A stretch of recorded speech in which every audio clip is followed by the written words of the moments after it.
नमस्कार, India voice पर स्वागत है आपका। मैं हूं आपके साथ प्रियंका मिश्रा। लोकसभा चुनाव के पहले चरण के मतदान संपन्न होने के साथ ही यूपी की 8 सीटों पर वोट प्रतिशत का खाका भी सामने आ गया, जिसके बाद 60.59% मतदान का यह आंकड़ा 2019 के मुकाबले 5.9% कम दर्ज किया गया।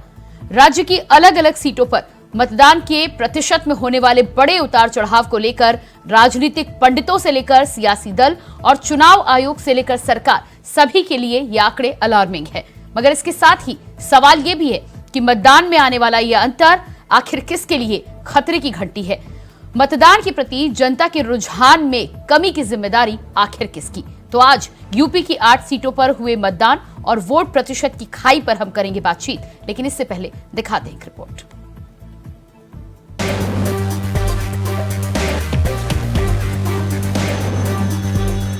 तो उत्तर प्रदेश की 8 सीटों पर हुए मतदान में सहारनपुर अव्वल रहा, तो सबसे कम रामपुर में हुई वोटिंग, जबकि समूचे यूपी में पहले। उत्तर प्रदेश में पहले चरण में 60.59% वोट पड़े। ऐसे में राजनीतिक पंडित पश्चिमी यूपी में चली सियासी फिजाओं के रुख को भांपने की कोशिश कर रहे हैं कि आखिरकार यूपी में सुस्त हुई वोटिंग की मिस्ट्री है क्या। 8 सीटों पर हुए मतदान में सबसे ज्यादा वोट की चोट सहारनपुर की जनता ने की। यहाँ पर कुल 66.65% मतदान हुआ, जबकि रामपुर सीट पर सबसे कम मतदाताओं ने ईवीएम मशीन के बटन का इस्तेमाल किया। यहाँ कुल 55.07% मतदान रहा। ऐसे में सवाल ये कि आखिरकार ये वोटिंग की दास्तान कहती क्या है। अगर 2024 के मुकाबले 2019 में पिछली बार के आंकड़े देखें तो साल 2019 के मुकाबले इस बार 5.9% कम वोट पड़े, जबकि सहारनपुर में 2019 में पड़े थे 70.83% वोट।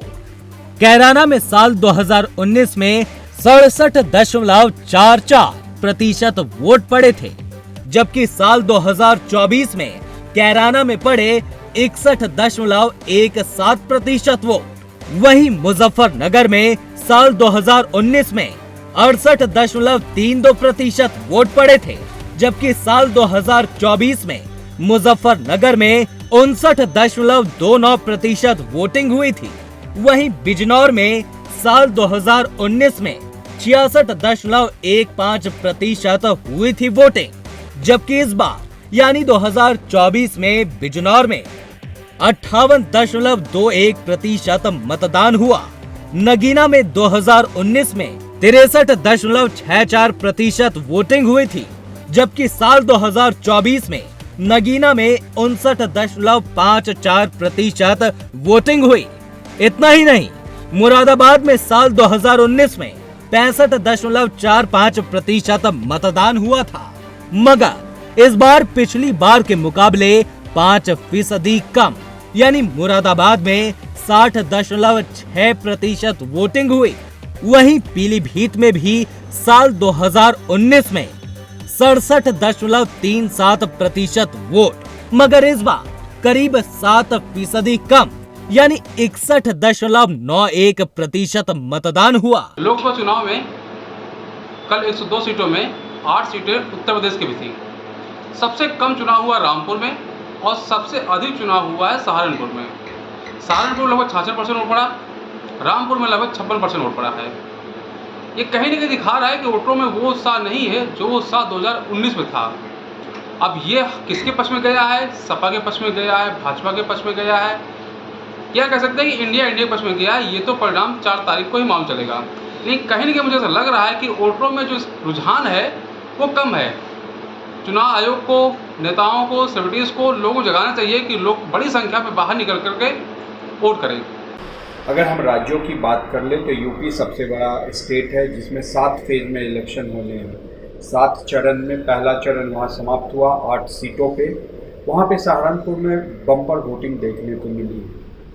पहले बड़े बड़े जो चुनावी पंडित थे और ऐसा कहा जाता था कि अगर बम्पर वोटिंग हो रही है तो वो सत्ता पक्ष के विरोध में हो रही है, लेकिन जब से बीजेपी 2014 से आई या यूपी या बाकी के राज्यों में, तब से इस मिथ को भी ख़त्म हो गया। वहीं अगर सहारनपुर की बात कर ले तो वहाँ पे तो बीजेपी का शासन है यूपी में, वहाँ पे भी अगर बम्पर वोटिंग हुई है तो बीजेपी के खिलाफ हुई है। लेकिन मैंने बार बार कहा कि बीजेपी शासित प्रदेशों में ऐसा बहुत ही कम आंकड़े देखने को मिले हैं। उसका उदाहरण गुजरात है। गुजरात में जो पहले की सरकार थी वहाँ पे इन्होंने 99 सीटें लाए थे, और जो वोटिंग हुई थी अगर हम देखें 2023 में गुजरात में जो इलेक्शन हुआ था उसमें लैंडस्लाइड विक्ट्री बीजेपी को दिया। तो इसके जो सहारनपुर के जो वोटिंग हुई है उसके मायने ये कतई नहीं निकल के आ रहा है मेरे अकॉर्डिंग कि ये लोगों का गुस्सा बीजेपी के नेतृत्व पे फूटा है। ऐसे में सवाल ये कि कम वोटिंग किसके लिए खतरे की घंटी है। Bureau report, India voice, Lucknow.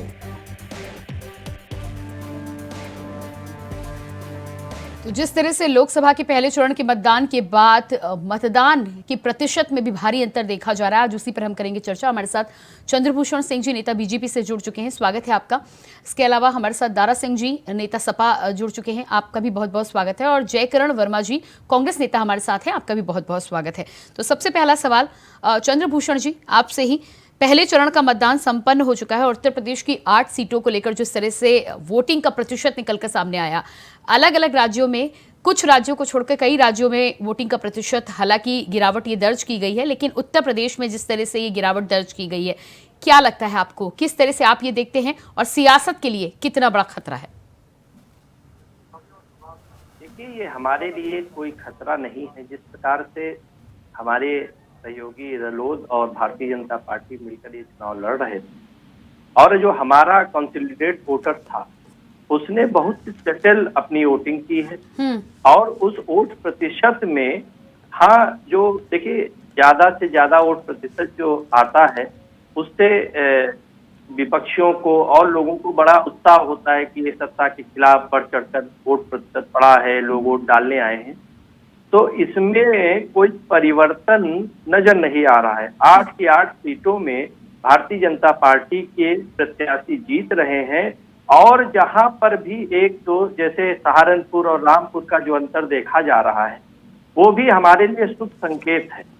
और ये भारतीय जनता पार्टी के 8 प्रत्याशी जो इस 8 सीटों पर लड़ रहे थे उनके लिए, हाँ, हो सकता है कि जीत का अंतर जो है 10-20 हजार या कुछ कम हो। जो पहले हम 3-3 लाख से जीते हैं, कहीं 2.5 लाख से जीते हैं, कहीं 1-1 लाख का अंतर रहा है हमारी जीत का, उसमें हो सकता है कुछ प्रतिशत, 1-2 प्रतिशत कम हो। लेकिन भारतीय जनता पार्टी का वोटर और कमल के फूल निशान पर वोट डालने वाला व्यक्ति जो नहीं, लेकिन चंद्रभूषण जी, ये आंकड़े तो 4 जून के बाद ही पता चलेंगे ना, कितने मतों से आपके प्रत्याशी जीत रहे हैं और उसके बाद किस तरह का अंतर है, उस पर आप बात कर सकते हैं। आज की अगर स्थिति देखी जाए और मतदाताओं का रुझान अगर वोटिंग के लिए कम हो रहा है तो कहीं ना कहीं जिम्मेदारी तो आपकी भी बनती है, सरकार की भी बनती है, फिर वो चाहे केंद्र सरकार हो, राज्य सरकार हो और चाहे चुनाव आयोग हो।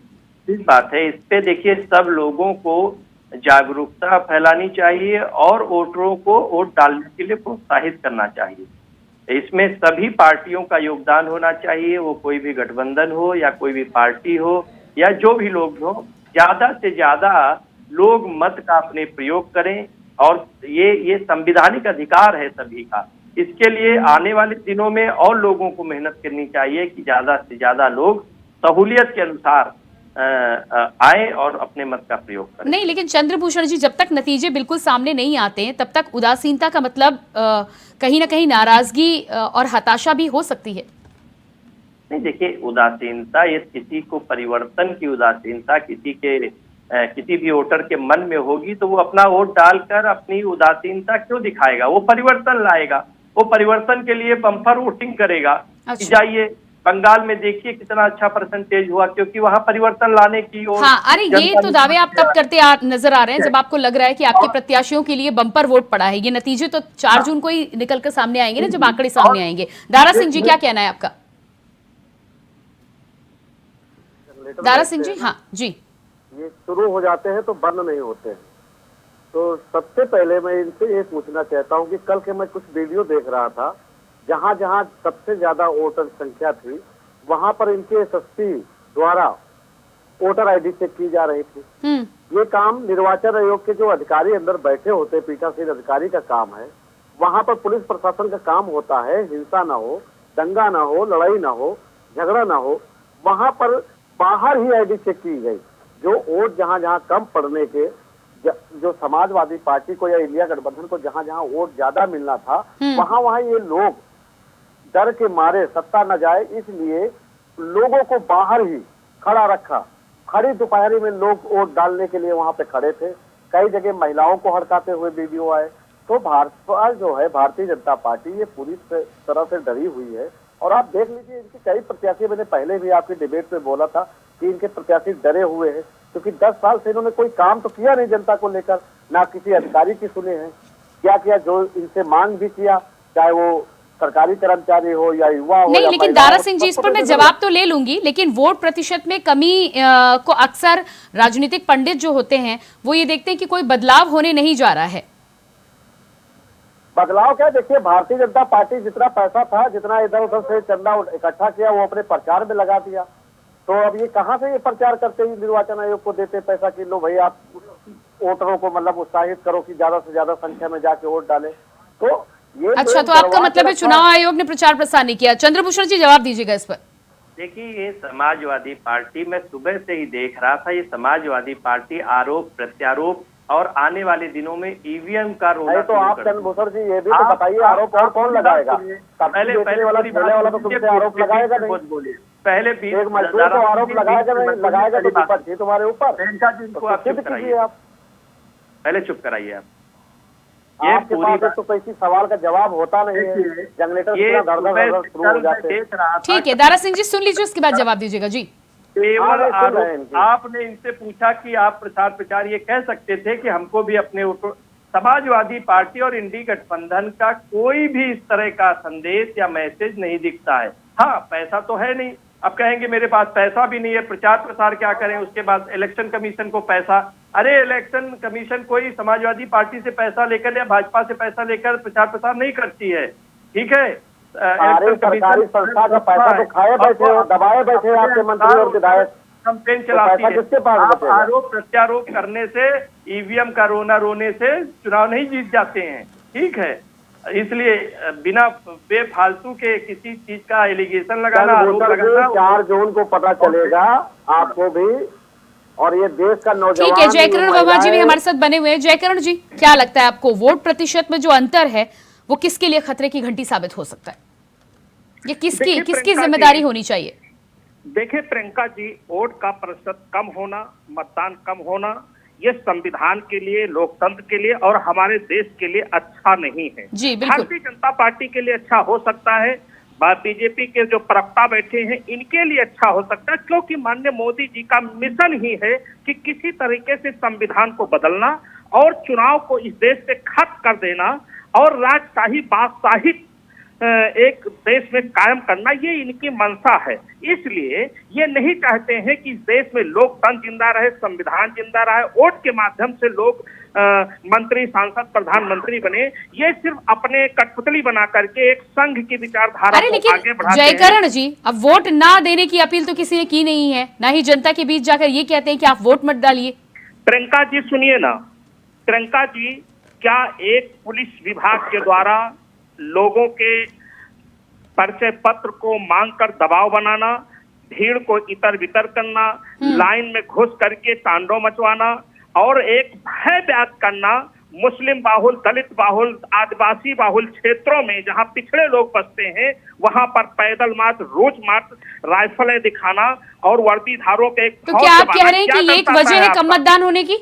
मैं कहता हूं प्रियंका जी, मेरी बात सुनिए, मैं बार बार कहता हूं माननीय मोदी जी की सरकार इस देश में चुनाव आगे ले जाने की बहुत खिलाफ है, लोकतंत्र की हत्या करनी चाहती है, संविधान बदलना चाहता है।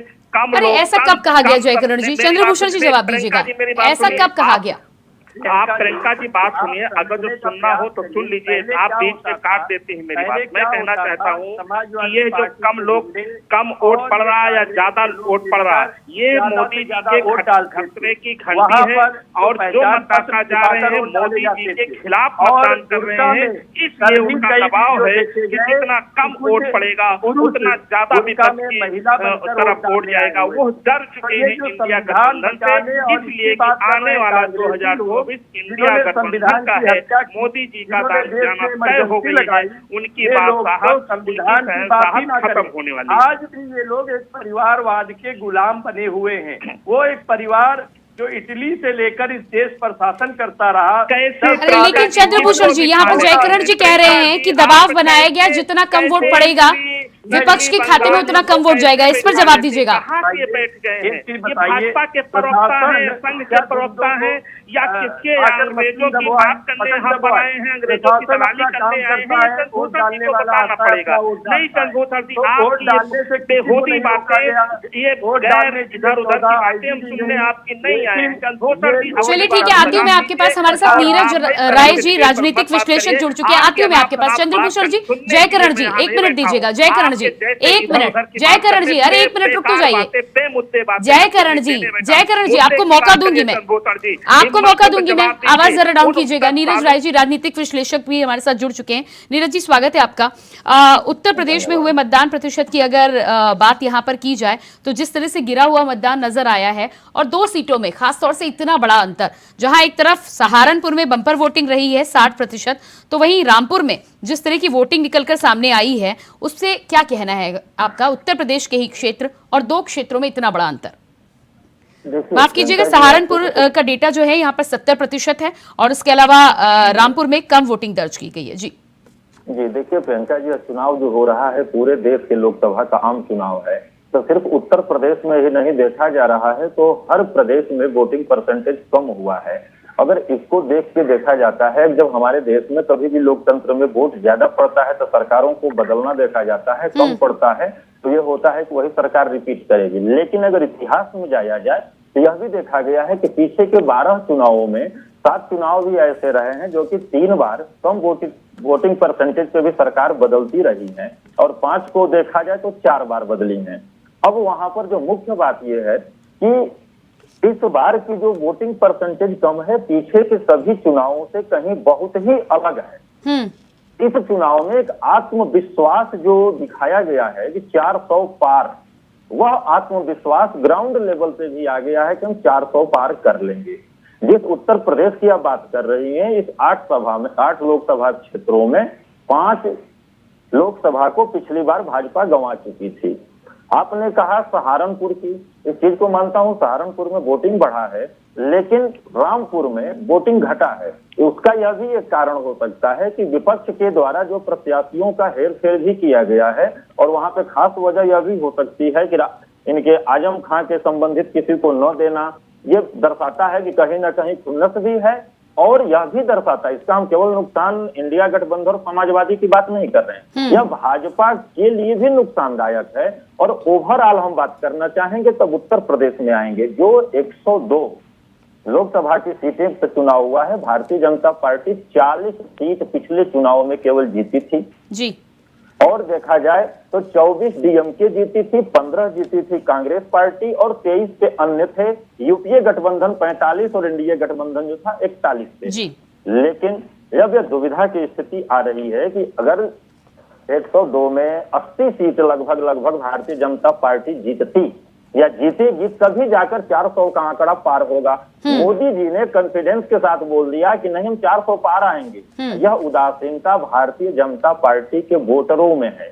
यहाँ पर विपक्ष की गणना इसलिए मैं नहीं करना चाहूंगा, यह चुनाव ही प्रियंका जी विगत 2 साल से ही मैं सभी चैनलों पे जिस पे बैठता हूँ बोलता हूँ, यह चुनाव होगा, मोदी जी वर्सेस जनता होगा। क्योंकि मोदी जी हो या भारतीय जनता पार्टी के नेता हो, विपक्ष को एक सिरे से नकार चुके हैं, और जनता ने भी। तो नीरज राय जी, इसका मतलब है आप ये कह रहे हैं कि इलेक्शन में विपक्ष है ही नहीं, जनता वर्सेस मोदी का चुनाव है ये? देखिए, हमारा देश जो है प्रियंका जी बहुदलीय परंपरा को लेके चलता है। तो यहाँ पर अगर हम वोटिंग भी करते हैं तो अगर भाजपा तो लड़ नहीं रही है, मोदी जी लड़ रहे हैं, क्योंकि पंचायत का चुनाव हो या लोकसभा का चुनाव है, मोदी जी को देखो वोट दो और किसी से मतलब ही नहीं है, तो मोदी जी वर्सेस जनता होगा। क्यों होगा? 10 साल यह पार्टी सत्ता में रही है। हमारे देश में 4 लोग ही 10 साल और इससे ज्यादा प्रधानमंत्री रहे हैं। नहीं, लेकिन आपने तो विपक्ष की भूमिका को ही समाप्त कर दिया ना, जनता की तो आप बात कर रहे हैं। ठीक है, मैं आप ही के सवाल पे ही आ रहा हूँ, आप ही के सवाल का जवाब दे रहा हूँ, क्योंकि हमारे से कुछ डिफर आप पूछ रही हैं। मैंने बोला कि बहुदलीय परंपरा को लेकर चलता है, तो वोट देना ही सत्ता के अलावा अगर किसी को देती है तो किसी न किसी पार्टी को ही देंगी। और यह भी देखा जा रहा है कि विपक्ष है भी नहीं तो हमारे प्रधानमंत्री जी अपने काम के दम पर वोट मांगे, क्योंकि 2014 में मैं भी वोट दिया था, प्रधानमंत्री जी के नाम पे ही वोट दिया था। 6-7 प्रदेशों में घुमा हुआ भी हूँ।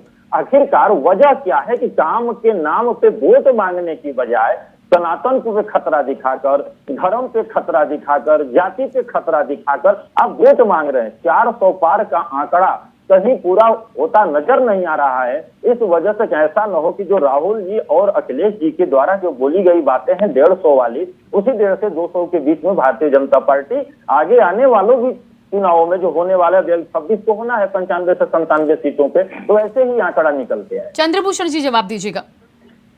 देखिए, अभी भी विपक्ष ये समझ नहीं पा रहा है कि वो चुनाव लड़ ही नहीं रहा है। पहली बात, भारतीय जनता पार्टी और उसका कैडर चुनाव लड़ रहा है। माननीय प्रधानमंत्री जी और कमल का निशान हमारे चेहरा है। विपक्ष के पास कोई चेहरा नहीं है। हमारा बूथ स्तर तक, पन्ना प्रमुख तक हमारा संगठन काम कर रहा है और संगठन हमारा 24 घंटे 24/7 काम करता है। आप हमारी संरचना को समझने का प्रयास करिए, तब आप मानेंगे कि 4 जून को 400 पार का नारा क्यों दिया गया। आज विपक्ष के, मैं इस चुनाव में भी बहुत जगह विपक्ष के जो टेबल लगती हैं पर्ची काटने की, बनाने की टेबलें तक मौजूद नहीं। आपको बता दूं, बहुत से ऐसी पोलिंग स्टेशन थे, लेकिन भारतीय जनता पार्टी का कार्यकर्ता और बूथ स्तर का कार्यकर्ता, पोलिंग एजेंट वहां पर मौजूद था, क्योंकि वो माननीय प्रधानमंत्री मोदी जी को तीसरी बार प्रधानमंत्री बनते हुए देखना चाहता है। भारतीय जनता पार्टी का कार्यकर्ता और हमारा जो वहाँ पोलिंग एजेंट पर है, वो भारतीय जनता पार्टी के लिए वोट डालने का और जागरूकता। देखिए, हमारे प्रधानमंत्री जी ने ऐसा नहीं, दूसरे लोगों वोट आइए, सबसे पहले वोट डालिए, पहले मतदान कीजिए, फिर जलपान कीजिए। जो आपको समीकरण दिख रहा है, ये विपक्ष है। जो लाभार्थी हैं, लाभार्थी, आज मैं कई गांव घूमता रहता हूं, जाता रहता हूं, मैं देखता हूं, वो कहता है भाई साहब आपको आने की जरूरत नहीं है, मैं प्रधानमंत्री नहीं। तो चंद्रभूषण जी, जिस तरह से आप बीजेपी के कार्यकर्ताओं की बात कर रहे हैं, तो आपका क्या कहना है कि सहारनपुर में आपके कार्यकर्ता एक्टिव थे और रामपुर में नहीं? नहीं, मैं क्या कह रहा हूँ, आप देखिए दोनों जगह के वोटिंग परसेंटेज का अंतर समझिए। सत्ता पर देखिए, वहां सहारनपुर में जो स्थिति है, रामपुर में दूसरी स्थिति है।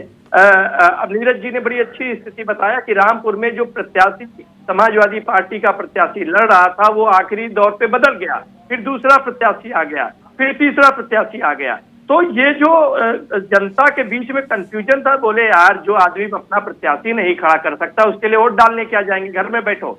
जीत कौन रहा है? भाजपा जीत रही है। कह रहे ठीक है भाई। तो ऐसा ही बहुत सारी जगह हुआ है कि जो इनके, देखिए इनके प्रसार प्रचार में बहुत सारे लोग अखिलेश यादव जी को ये नहीं समझ पाए कि ये कांग्रेस के साथ है या कांग्रेस अखिलेश यादव जी के साथ है। और बहुजन समाज पार्टी, उन्होंने भी अपने एक वोट प्रतिशत को अपनी, अच्छा ठीक है चंद्रभूषण जी, लेकिन ऐसा तो आपने कैसरगंज में आपने कौन सा प्रत्याशी दे दिया? अभी आप इसका मैं जवाब नहीं, नीरज राज जी अपनी बात रखिएगा। जी जी जी, कैसरगंज में देखिए अब प्रत्याशी आ जाएगा, क्योंकि देखिए चंद्रभूषण भाई, जो आपने सही मानता हूं कि विश्व की नंबर 1 पार्टी है भारतीय जनता पार्टी, लेकिन आप आत्मविश्वास को लेकर जो चले हैं, मैं कुछ प्रदेशों की सीटों पे बात कर रहा हूं, शुरुआत उत्तर प्रदेश से ही कर रहा हूं। उत्तर प्रदेश की 30 से 34 ऐसी सीटें हैं जो भाजपा के लिए गले की फांस बन गई हैं। अगर आप समय अभाव है नहीं तो मैं एक एक सीट समीकरण के साथ बताऊंगा। दिल्ली की सीट हो या आपकी 10 सीटें यहाँ के हरियाणा की हो, पंजाब में तो आप हैं नहीं, 48 महाराष्ट्र की सीटें हैं, जिससे कि आप ही की नवनीत राणा ने भाषण भी दिया है कि मोदी लहर कहाँ है। अगर होती मोदी लहर तो मैं 2019 में चुनाव नहीं आ रहा हूँ आपकी बातों पे, मैं इंटरेस्ट किया हूँ, क्योंकि आरोप प्रत्यारोप का नहीं है या विश्लेषण का है। आप बोलिएगा इस पे। और आपका बिहार में वोटिंग परसेंटेज 48 से 49% होना, वहां भी बहुत बड़ी खतरे की घंटी है। और जमुई और गया दोनों सीट भारतीय जनता पार्टी हार रही है, क्योंकि मैं अखबारों के दम पे नहीं बोलता हूं, पूरे देश में मैं बताऊंगा। और यही है कि 39 सीटें जो तमिलनाडु की है, 2 से 3 सीट आपकी संभावना है, वहां पे अन्नामलाई की मेहनत है। लेकिन दुर्भाग्य है कि वहां पे द्रविडियन को लेकर आप ओबीसी का समझाना शुरू कर दिए हैं। 2-3 सीटें और पीएमके के साथ जो आपके गठबंधन है, 3 से 4 सीट भाजपा वहां पे रहेगी, लेकिन नुकसान उसको कहां हो रहा है यह देखिए। बंगाल में आप जो 18 में से 6 या 7 सीट पे रहेंगे, 1-2 कम ही होगी, ज्यादा नहीं होगी।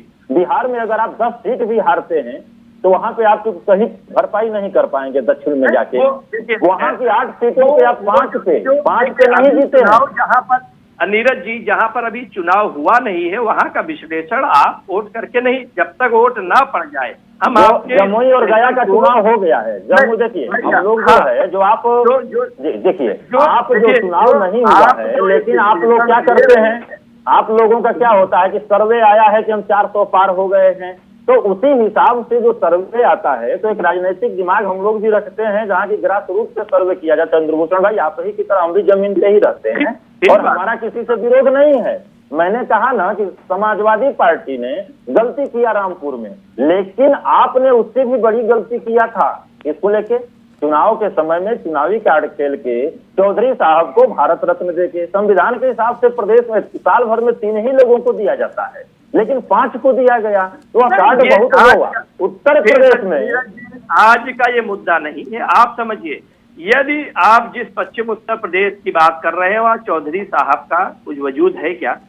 चौधरी साहब देश के नेता रहे और पश्चिम उत्तर प्रदेश से। चलिए, बहुत कम शब्दों में चंद्रभूषण जी, समय मेरे पास नहीं है ज्यादा जी। मैं थोड़ा सा जवाब दे दूं, मैं जो जवाब दे, बिल्कुल आपने सही कहा चंद्रभूषण भाई।